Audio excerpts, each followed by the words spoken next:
Ini para pengatur kiai yang semoga dimaafkan Allah. Karena ngatur kiai itu dosa itu.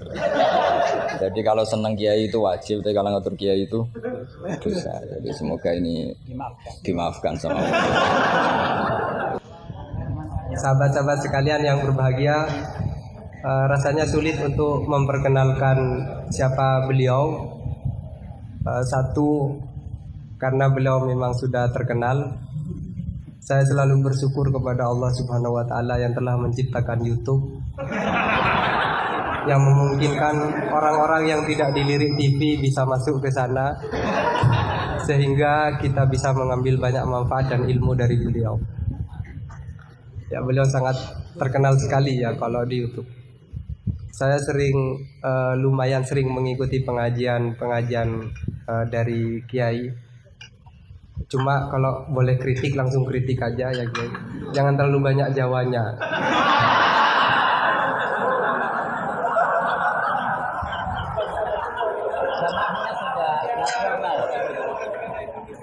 Ini negara mana? Ini bukan negara Madura ya. Dan setiap kali nonton YouTube, seringkali seperti kebiasaan para penonton yang biasa, yang lumrah, saya selalu biasanya melihat komentar-komentar duluan. Biasanya komentar orang bodoh itu jauh lebih mengasihkan daripada orang alim. Jadi sedalam apapun penjelasan dari Gus Baha atau dari kiai-kiai kita, tetapi kemudian dikomentari oleh orang bodoh di bawahnya, itu menjadi tiba-tiba sangat menarik, lebih menarik. Salah satu komentar yang saya ingat adalah penjelasan goblok gitu. Dan O-nya itu sampai 3 loh Gus. Selepas kasus Gus Wafik, katakanlah kalau itu kasus ya, itu kan langsung dikasih tanda silang.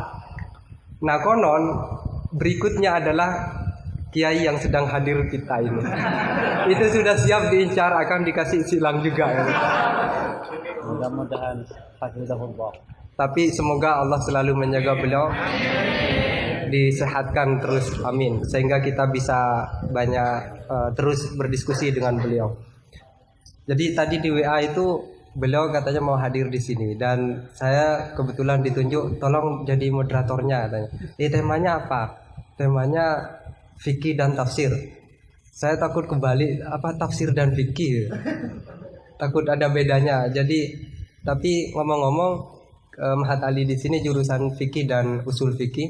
Tapi bagaimanapun saya persilahkan kepada Gus Baha untuk memilih tema suka-suka.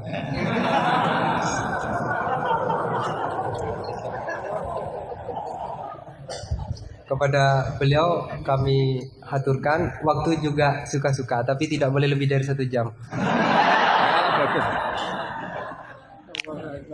Assalamualaikum warahmatullahi wabarakatuh.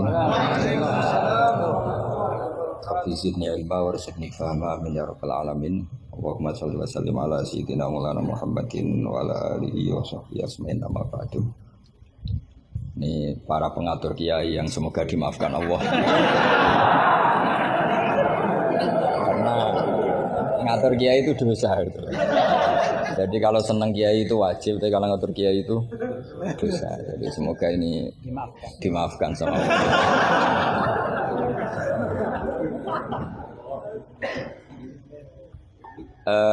Tentang ini kan jurusannya fikih. Jadi tentu fikih atau usul fikih itu semuanya diambil dari Quran.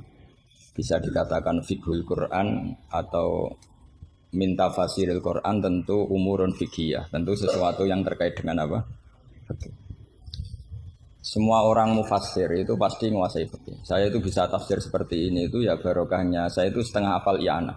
Kalau kamu kan setengah hafal takrib aja enggak. Ini pengasuhnya ini yang siapa ini, yang Pak siapa ini? Pak Khairuddin. Namanya aja sudah salah itu, Khairuddin. Api-api agomo. Jadi kalau kamu mangkel sama Khairuddin, bocah kok nakal gitu. Itu kalau diterjemah api-api agomo kok nakal gitu. Jadi ya sudahlah, memang kekacauan itu khasnya dunia ini, jadi ya biasa aja. Begini saya beri contoh yang ekstrim ya. Jadi cara memahami Quran atau fikih itu kalau ingin paham serius itu cari sisi ekstrimnya. Itu pasti nanti kamu akan mau tidak mau. Misalnya bayangkan kenapa harus pintar mengemudi. Bayangkan kalau tidak pintar itu kecelakaan. Fikih juga gitu. Kalau kita tidak tahu fikih itu bayangkan paling ekstrim yaitu tidak dapat ridhonya Allah Subhanahu wa taala. Nah, kenapa demikian? Karena hadan nabiyyu ini nabi adalah musyarri' atau yang punya otoritas syariat. Sehingga dengan logika itu kalau kita punya kaifiyatul ibadah, cara beribadah sing tukhalifu manhajar rasul. Ya, yang beda dengan apa? Manhajnya rasul. Itu pasti masalah besar. Karena kita berarti musyarri' baru. Maka kritik terhadap kias. Ini tak anggap mahatali semua. Kritik terhadap kias itu apa? Potensi sebagai apa? Musyarri'. Tapi kritik pada faham zahiri ini tak anggap mahatali betulan karena yang mimpin sudah Khairuddin. Api-api aku. Kacau ini.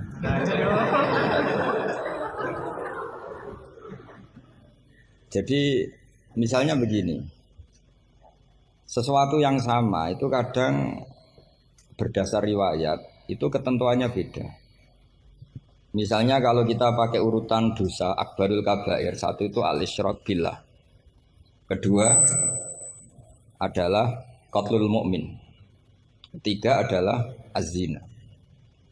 Tapi kadang-kadang untuk mengisbatkan seseorang musyrik atau mengisbatkan seorang itu sebagai qatil, itu saksinya tidak sebanyak zina. Logikanya kan semakin akbar, semakin saksinya lebih banyak. Tapi kadang secara riwayat tidak. Sehingga apa yang dikatakan agama menurut ahli hadis ad-din huwa riwayah. Kalau menurut ahli hadis agama itu riwayat. Karena kalau kita melogika takut kita sebagai musyarri', sebagai penentu lain atau rivalitas dari Nabi dalam membuat aturan apa? Syariat. Oposisi ya kira-kira gitu. Sehingga beragama itu harus riwayat. Nah karena beragama harus riwayat itu, saya termasuk orang yang ngapalkan hadis banyak. Saya tuh hafalan saya hadis itu banyak sekali. Bukan karena ingin lulus ma'adali, itu sudah ada ikhlas kalau ingin S1 barang itu. Tapi ya nggak apa-apa, nggak ikhlas juga nggak apa-apa. Semoga dimaafkan Allah. Tapi saya hafal hadis itu bukan niatnya kayak jenengan ingin jadi apa? S1 terus guru TPQ nanti itu ketemu banyak ustazah yang cantik itu nggak bener itu niat itu. Tapi memang aturannya seperti itu. Saya beri sekian contoh. Kalau agama itu tidak selalu mengikuti logika kita. Saya beri contoh sosial saja. Yang mungkin ada ini mic-nya kok terlambat. Ada yang lebih bagus. Ini adalah setelannya. Bawa dengan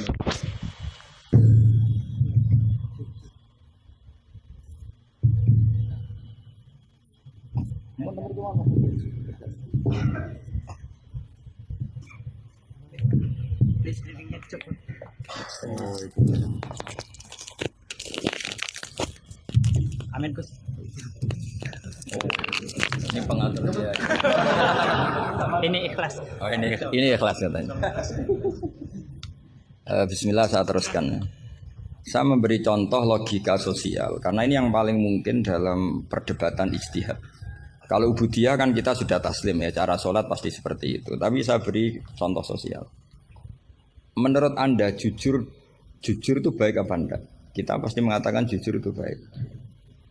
Tapi kebaikan jujur menurut agama itu harus berbasis halal dan haram. Begitu juga senyum, begitu juga komitmen. Itu setelah halal haram. Tadi saya sudah bilang sama Gus Hasan Sadili, akhlak itu di bawah hukum.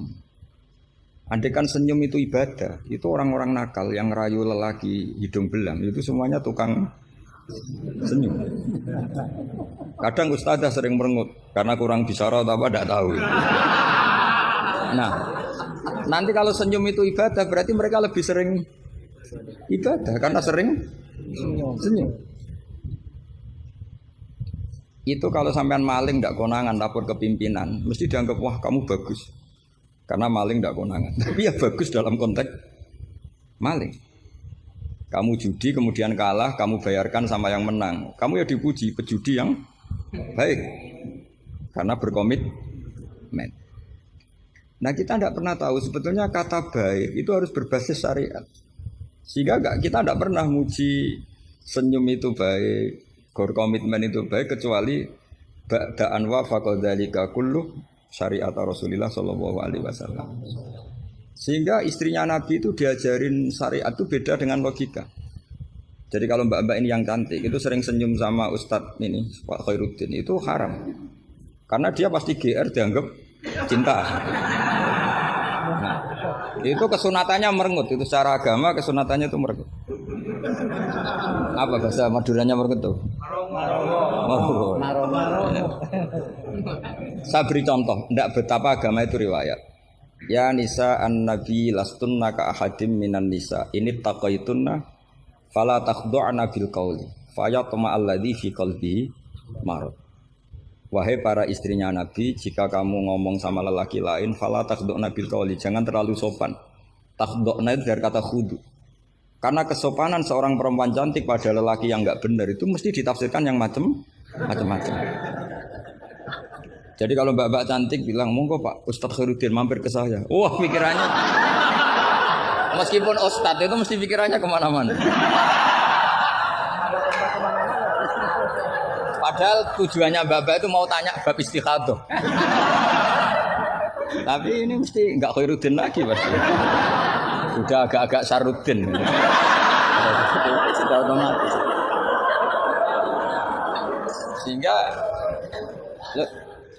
Sehingga aturan Quran jelas. Kebaikan khudu, kebaikan sopan itu harus ada ukurannya.